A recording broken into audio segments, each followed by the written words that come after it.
Saludamos al ingeniero Nelson Erazo, presidente del Frente Popular, miembro de Unidad Popular. Quisiéramos, ingeniero Erazo, hablar sobre septiembre, cuando se han anunciado movilizaciones por parte de los sindicatos, de sus organizaciones. Pero hay un punto clave que será el viernes de esta semana, el 9 de septiembre, cuando se conozcan resultados de 4 mesas, esto refiriéndonos a las mesas de diálogo, pero que van generando desencanto. Los representantes de los sectores indígenas señalan que los resultados hasta el momento no son los esperados y esperan anuncios concretos para este viernes. Bueno, mi estimado Gustavo, muy buenos días. Muchas gracias por la invitación. Los diversos sectores sociales, los trabajadores, la juventud, los pueblos, el movimiento indígena, hemos visto en estos momentos la necesidad de retomar algunas acciones sobre la base de que el gobierno nacional no da respuestas a los planteamientos de los diversos sectores sociales y populares.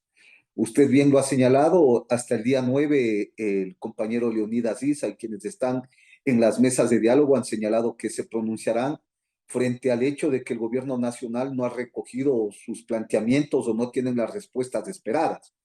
Sin embargo, debo manifestar, mi estimado Gustavo, que desde el lado del Frente Unitario de Trabajadores, del Frente Popular, del Seguro Social Campesino, del lado del Magisterio Nacional, de los jubilados, hemos visto necesario que frente a las pretensiones del gobierno nacional de seguir impulsando su política neoliberal, creemos de que es necesario retomar la movilización y por eso hemos planteado algunas acciones en relación al 21 de septiembre en defensa del Instituto Ecuatoriano de Seguridad Social y en defensa de las empresas estatales.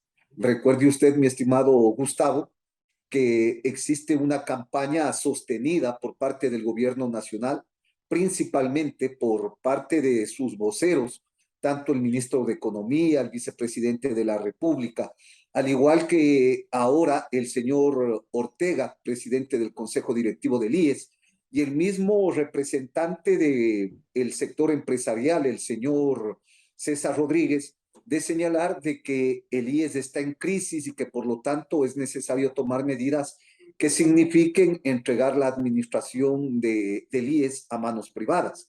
Ante eso es que los sectores sociales hemos visto conveniente retomar la movilización, en cambio en demanda de que el gobierno cumpla con el pago del 40%, pero también de la totalidad o de la deuda que tiene el gobierno nacional con el Instituto Ecuatoriano de Seguridad Ahora, esa Social, que cifra es eran 24.000 millones. estratosférica, ya lo hablamos con usted en alguna reciente ocasión. ¿Cuál es el plan de pago de deudas que daría satisfacción a esta demanda? Mire, primero creemos de que el gobierno nacional debe pronunciarse alrededor de esto. No nos basta con que diga, ¿saben qué? Les debemos 8.000 millones y reconocemos esa parte de la deuda. Porque de algunos datos que siguen saliendo a la luz, son más de 24.000 millones, mi estimado Gustavo. Y necesitamos que el gobierno nos diga cuál es el plan de pago que tiene para cumplir con la seguridad social. Siempre nos han señalado de que no existen recursos. Sin embargo, eso es una falacia. Lo que ocurre es que el gobierno tiene una prioridad en el pago de la deuda con los organismos internacionales y deja de lado la deuda o el pago de la deuda social, es decir, con su pueblo. Por eso es que nosotros creemos que el gobierno nacional debe pronunciarse en ese escenario y decirnos cuál será la fórmula de pago o el plan de pagos en relación a la deuda que tiene. Pero Por eso también le preguntaba necesitamos. concretamente qué sería lo satisfactorio. Pueden presentarle cualquier plan de pago. Bueno, primero necesitamos que ellos nos digan cuál es su propuesta para nosotros plantearle también qué es lo que nosotros creemos. Pero, por ejemplo, nosotros creemos que si el gobierno nacional está pagando 9.200 millones de dólares al Fondo Monetario Internacional de manera anual, de manera puntual, evidentemente que se podría de esos recursos entregar para la seguridad social. Si no son los 9.200 millones, por lo menos nos puede decir el 50% de lo que va para allá vamos a destinar al pago de la deuda, es decir, cerca de 4.600 millones. Si el gobierno nacional tuviera un compromiso con los afiliados, con los asegurados, con los jubilados, con los trabajadores, con el Seguro Social Campesino, podría aceptarse esta fórmula tomando en cuenta que en los 3 años que le queda al gobierno nacional estaríamos hablando de cerca de 13.800 millones que podría ingresar en este gobierno. Y si a eso le sumamos lo que podría ocurrir con otros gobiernos, evidentemente que sí es factible pagar la deuda. Pero también hay otros elementos, mi estimado Gustavo. El gobierno nacional ha dicho que quiere deshacerse del Banco del Pacífico y esa puede ser una fórmula de pago. En vez de entregar a manos privadas, entréguele al Instituto Ecuatoriano de Seguridad Social, porque este es uno de los principales bancos que estuvieron en el rango de los 10 principales. Lo que ocurre es que el gobierno nacional ha buscado, yo diría, afectarle al Banco del Pacífico, hacerle entrar en un escenario de quiebra, como él lo señalaba, o como un escenario de que no era tan rentable, para provocar el tema de la privatización, como lo están haciendo Pero ahora usted con el está IES. haciendo una propuesta muy controversial. No es la primera vez que la escuchamos. Que este banco que tuvo efectividad mientras estuvo en manos privadas, luego en la administración de el gobierno, pase a ser administrado por el Instituto Ecuatoriano de Seguridad Social, que ha demostrado una enorme incapacidad para hacer correctamente, para administrar sus propios bienes. Allí está el caso del BIES. Por eso mismo es que hemos señalado, mi estimado Gustavo, que hay que tomar medidas complementarias, no solamente el tema del pago de la deuda. Y una de esas es, por ejemplo, el hecho de que el Consejo Directivo del IES se componga de otra manera. Ujú. No podemos seguir con una administración desde el Estado, porque todo rige alrededor de lo que diga el presidente del Consejo Directivo del IES, que es el representante del Estado, cuando ellos son los principales deudores. Nosotros partimos del hecho de que el Consejo Directivo del IES ahora tiene que estar conformado Claro, por un representante de pero los ingeniero Erazo, trabajadores. hablando sobre el tema del Banco del Pacífico, realmente en las circunstancias actuales es una propuesta, perdóneme, yo sé además que no es personal suya, un tanto descabellada. Llevar al IES, perdón, sí pues, llevar al IES el Banco del Pacífico suena prácticamente a una partida de defunción. No, por el contrario, mi estimado Gustavo, usted puede ver cómo el Banco del Pacífico en manos del Estado funcionó de manera importante. Por eso es que en el 2021 o en el 2020 le declararon en el cuarto puesto. Y luego ya con el gobierno de Lazo, evidentemente con todos los pasos que han ido dando para irlo desprestigiando, llega al puesto número 11. Es decir, es un banco que si tiene una buena administración puede dejar recursos para el Instituto Ecuatoriano de Seguridad ¿Cuál sería la Social. idea? ¿Que siga funcionando o que se venda el Evidentemente, Pacífico y que se beneficie de ese dinero el IES? pero claro, la idea es esa. Y la idea es ¿Cuál de que las sirva, dos? ¿no es cierto?, para los afiliados. Tendremos que ir viendo cuál es el mecanismo. El problema es que el gobierno nacional se quiere deshacer de toda la cuestión estatal para entregar a manos privadas. Ya. Pero ese Vayamos es un paso, en como honor yo le al había tiempo, señalado. ingeniero Erazo, al otro tema que usted proponía, la reorganización del IES, que de hecho viene en una permanente reorganización. Hay inestabilidad, se cambia a la presidente del Consejo Directivo, se ha cambiado al director general del IES y adicionalmente hay un pedido de por medio para que se convoque a elecciones del Consejo Directivo que tengan representatividad a jubilados y los afiliados. ¿Cómo está ese tema? A ver, mi estimado Gustavo, no es tan real, no es tan real de que haya una composición distinta en el Consejo Directivo No, del se han IES. cambiado Lo, actores, es lo que le lo digo. que se han cambiado es personas, pero la política gubernamental continúa siendo la misma. Antes era manejada por el correísmo, ahora es manejado por el partido de Creo, ¿no es cierto? Es decir, se siguen manteniendo las directrices de quienes han sido enemigos del Instituto Ecuatoriano de Seguridad Social. Por eso es que requerimos tener un nuevo Consejo Directivo del IES.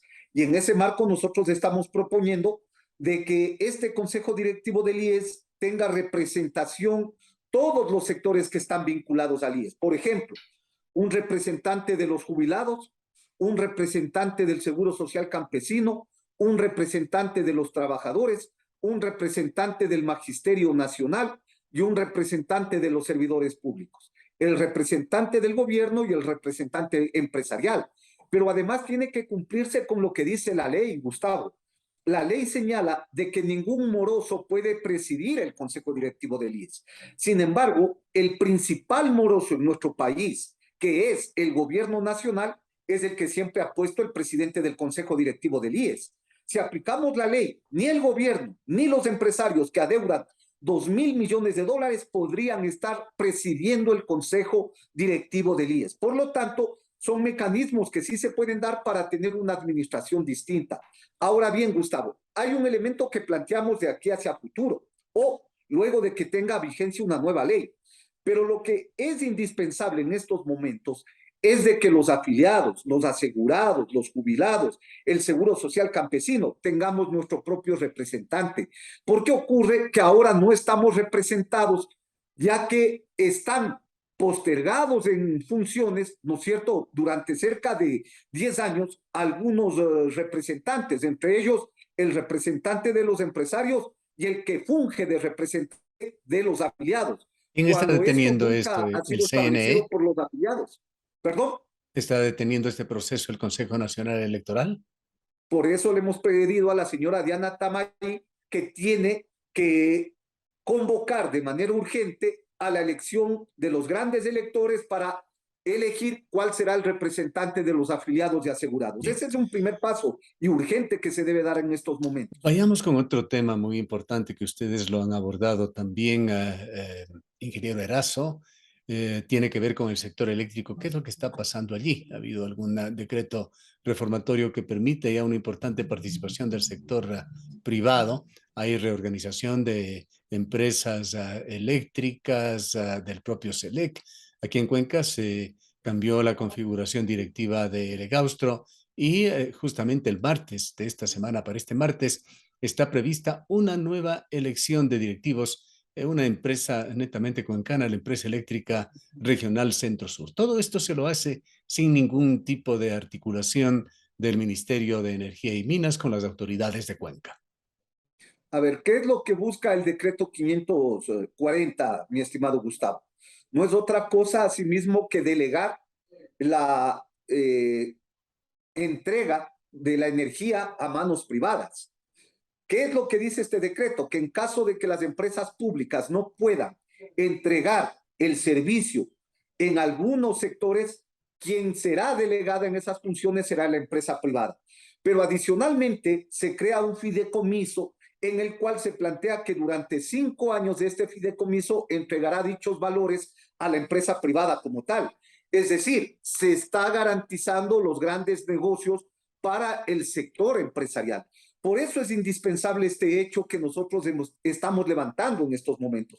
La jornada del 21 de septiembre, que es para defender el Instituto Ecuatoriano de Seguridad Social, para demandar del gobierno que pague los recursos al IES, también tiene que ver con defender las empresas estatales, porque no puede ser posible que ahora se delegue de una manera ilegal, de una manera injusta, ¿no es cierto?, el hecho para que asuman estas responsabilidades el sector empresarial. Algo que señalaba uno de los legisladores que conversó sobre este tema con nosotros era que este decreto, el 540, además de permitir la participación del sector privado, generaba una prelación de pagos que ponía en primer lugar al sector privado por encima de las deudas que el sector eléctrico entre sí pueda tener con el sector público. Evidentemente que eso es una parte de todo lo que nosotros decimos